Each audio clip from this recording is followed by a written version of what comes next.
Hello everyone, my name is Tawheed Khan Mohammed, and first of all I would like to thank everybody and the organizers for allowing me to present my work. It's my pleasure to attend this conference virtually and present my work. I am assistant professor at Eastern Michigan University, and the project which I'm going to talk about today is called Comparative Analysis and Evaluation of Accuracy of Pixels observed using Tobii Eye Tracker 5. This project would have been done by a few students of mine, and their name are as follows: Logan Henson, Maya Conway, Cody Byard, Coin O. Let's talk about the project. So in this project, we have done a few things I'm going to talk about in 4 phases. First, we talk about demo, as in I'm going to talk about how this actually would work. Then we talk about the challenges that we have faced, the learning, and the conclusion. So Tobii team. First of all, what is Tobii? And it's a company which creates peripheral devices for accessing computers. They create a very fancy tools and hardware which are used to access computers using the eye gaze. So technology should provide compelling human experiences by tapping into our scenes. That is what Tobii Eye Tracker does by letting your PC know where you actually visually focused, providing you an extra input mode when it comes to gaming, enriching your experience by extending your instinct into the game itself. All this made possible by illuminators and sensors that calculate your gaze point on your device's screen. In short, the description which I just mentioned, this tool allows us, it can track my eyeballs. So if you can see when I'm looking at the screen, my eyeballs are gazing at certain point in the screen. And what this does is basically this will track my eye gaze and will, on the basis of that, the device allow me to take decisions or perform certain actions. For example, by looking at the screen, I can click on certain point, or I can play a game kind of thing. So this is what this device is all about. It's another level of experience where usually in a trivial scenario we use computers by using trackpad, keyboard, and mouse, but there are other peripheral devices through which we can access computers, right? And one of them is this. Basically, we are using one more modality. That means I'm using my eye gaze where the way I'm seeing, and the device will take decisions, will take an input from my eyes and then take decision on the screen. Moving on. So if the device which you are seeing right now on the screen, it's basically a strip. It's a USB based device, USB 3.0. It connects to your computer easily, and it comes with a pre downloaded software. So we can access the software and then start using it. So the good thing about this tool is basically it serves for various purposes. First of all, this could be used by gamers, like as I mentioned that it could be used in gaming, which add an extra experience for the users. Second thing is it could be used for providing input to a computer. So if you can see on this big strip, there are 3 black dots, like black ovals, 2 on the extreme corners and 1 in the middle. The one in the middle is basically the most active sensor. What it does, it captures and it sees where you are looking on the screen. So, and this device is pretty accurate.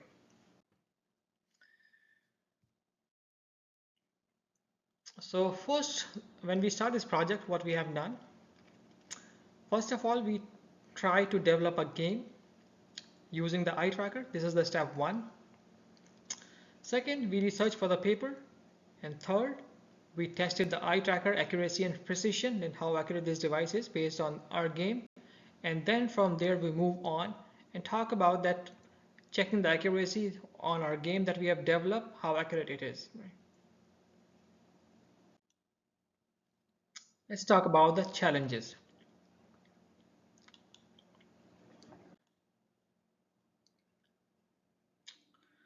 We look for finding an option to connect with Unity APIs, and it seems like this is basically a proprietary software, and it does not allow its own API to be exposed to other platforms.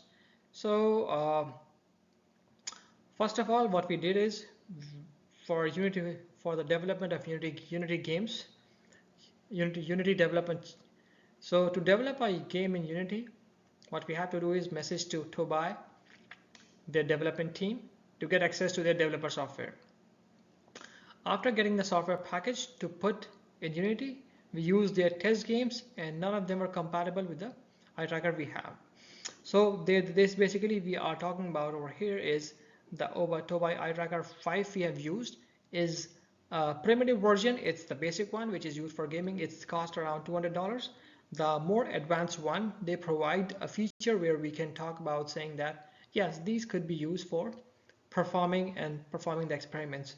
So the one which we are having, it's basically a gaming tool, I would say, but we are going to do perform certain experiment with that for sure.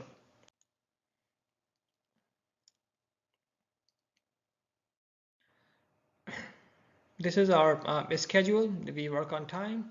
The research, we did an adequate amount of research finding what could be possible to work on this idea, how we can move forward with this, and then we have to somehow tweak over the time that we have to find out that we have to modify our game plan. We could not have much liberty to modify things, and then the fourth point is data, where we collected our own experimental setup, where we perform our own experiments, and then we collect the data, and based on that we can came to a conclusion. Integration, it does not provide API, as I mentioned that, so it not work. But we have, because of the teamwork and collective work, we were able to proceed further. Though despite of these hiccups, we have come with a game plan that how we could use this device and check its accuracy. Now let's come to the learning part. So for the learning part, we have this they call HCI. First of all, we learn about the basics of HCI, that what is human-computer interaction. The second thing is we have learned about time management. Like this project is very tightly on schedule. That means we have given only a class time would be involved, and then we have learned how to work on, that students would have learned about one of the skills called teamwork, which plays an important role when they move to the industry and they have to work with the different teams. And the fourth important part is data analysis, which is again a very important feature these days. Now everything talks about data. As the saying goes, the data is the new oil.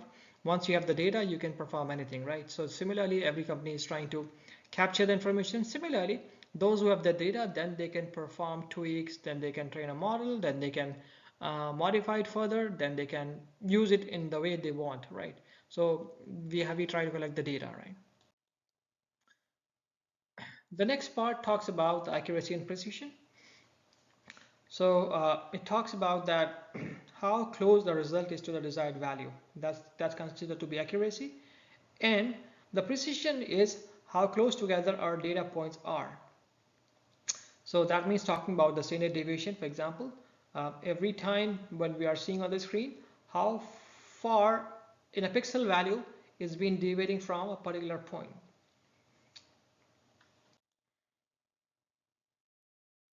So for the precision versus accuracy, if you see the game, a game of darts, so what this does, for example, there are four circles you can see in the screen. There are four different examples.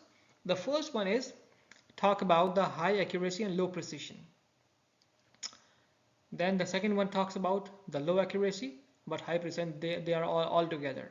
The third example is the best example. It has high accuracy and high precision. That means we are where we are looking. It's seeing at that point, and then eventually all the data points are actually accumulated at the destined location.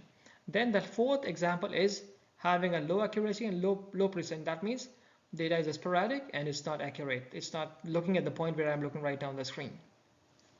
So these are four different scenarios based on its accuracy and precision. and the examples have been shown.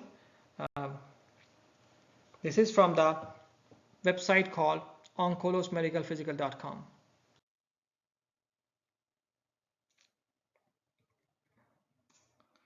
So now we perform the experiment using precision. In order to test the precision of the device, we looked at the bull's eye of the target and recorded the coordinates of where our gaze was recorded. The black dots on the scatter plot are where the bull's eye targets coordinate are, and the colorful dots are where our gaze was recorded. So there are 5 different users. Base point is black. Then we have first user as a slogan, one of the team members, then Cody, then Coin, and Maya. So they have their all different dots, and we try to look at different locations on the screen based on their coordinates. So for example, there are the screen size, if you can see over here, and they are different pixels. So for example, somebody's trying to look on 400 by 400 pixel, how much they have been deviated from the actual point.